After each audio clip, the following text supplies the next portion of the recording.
Greetings Midcoast Ukers, Jeff Weinberger coming at you here with another tutorial.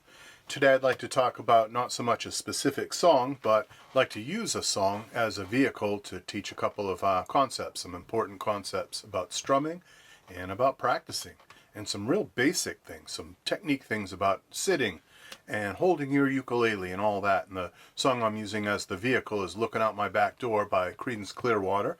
That's one that we learned recently, and we're adding to our set list so that when we jam in a week or so, we're going to have a bunch of new songs, but this will be among them. So let's look at exactly how that's done. We talk a lot about strumming, but we oftentimes neglect the real basics about strumming. We talk about the finer points and some of the more interesting aspects of it, but let's take it from the top. And one of the first things is, how are you holding your ukulele? How are you keeping your ukulele up against your chest and your body, and not grabbing onto it with your hands necessarily? And of course, one of the obvious answers to that is your right hand is responsible for holding the ukulele if you don't have a strap. And your left hand should never be the one that holds the ukulele, because how are you supposed to play it? How are you supposed to move your fingers if your fingers are caught up holding the uke? So that's a bad idea. Some people do have that habit of holding the uke up with their left hand. Bad idea. It's your right arm that cradles the ukulele like a baby or a kitten or something like that. So that's the first step, is holding the thing right. It's against your chest. It's pointing a little bit up toward the ceiling. It's not an extreme upward point like that. It's not an extreme horizontal 45-degree angle like that. I think that's 45 degrees. We're holding the ukulele against our body. Our right arm is cradling it, or we have a strap. You can see I have this kind of weird strap here. On my tenor ukulele, I have a normal, almost like a guitar style strap.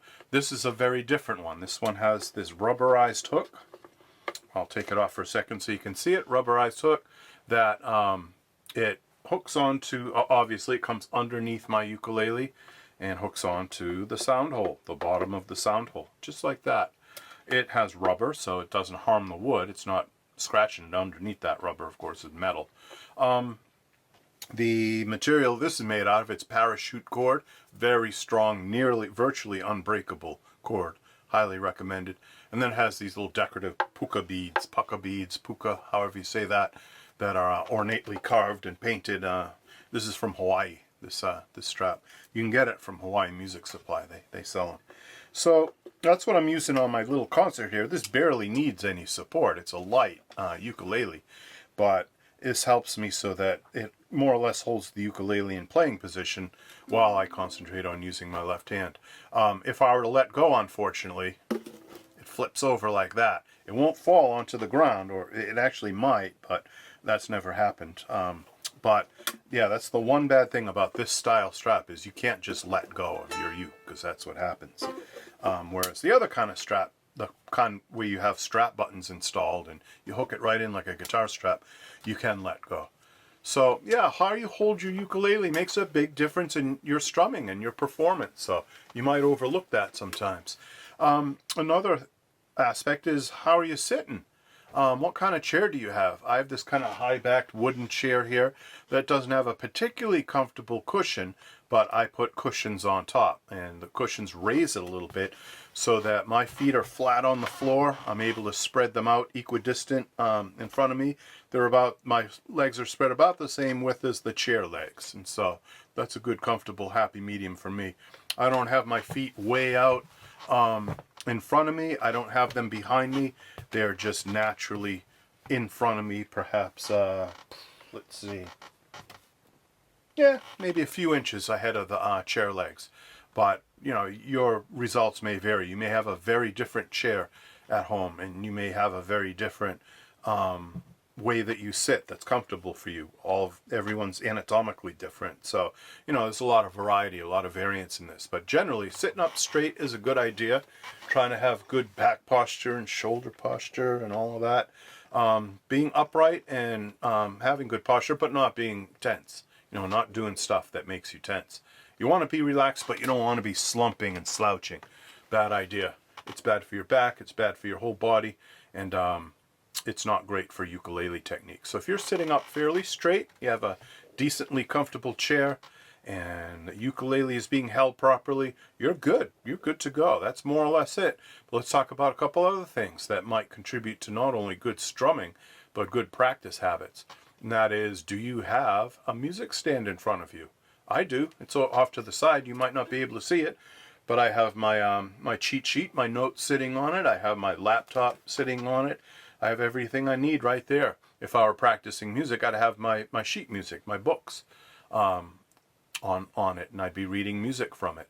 When I'm teaching, I have my students' notes on there. I have each and every student that I teach privately, I have a folder for them, and I put that folder on my music stand, and I can see, oh, this person's working on their C chord, and they're working on their cowboy strum, and I see that I gave them that scale to work on last week. It helps me keep up with my students, because I'm blessed to have a lot of students, and so I have enough students so that I can't keep track of each and every student and what they're working on from week to week. I have to document it. So, but for you at home, you would have your song sheets on there or your iPad, and that's up to you. You know, some people prefer physical pieces of paper. That's fine. I have way too many physical pieces of paper. I'm having to get rid of a lot of it lately, and digitizing a lot of what I do have, taking pictures of it with my phone so that I can then store it on a little thumb drive or up in the cloud or somewhere where I don't need to have that piece of paper anymore. And so you might want to think about that, having a good music stand. There's a couple different kinds. There's the really solid black painted metal kind that most schools use for their school music program. Those are good. Those Manhasset stands, those cost like, you know, $30, $40, $50, but they're professional quality stands and will last you perhaps your whole lifetime. And so it's a nice investment. There are the cheap fold-up kind, the little silver kind that the top of it comes off from the stand and they fold up very small. Those are okay. They're not bad. I have a whole bunch of those. I've acquired them over the years and use them when I teach classes, live classes, which I hope to do someday soon. And then there's the kind that I see a lot of you using, the plastic kind that folds up and can fit in a very small carrying bag.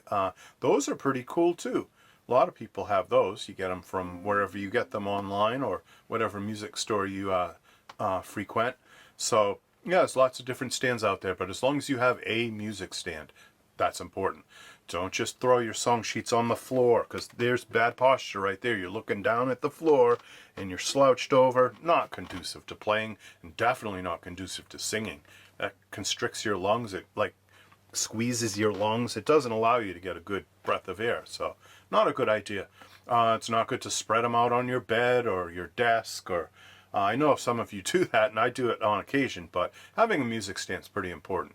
In my opinion, it's kind of like having a desk. It's kind of like having a workspace. So you go to work and, you know, you're wearing your work clothes and you sit down at your desk in your office and you do your work.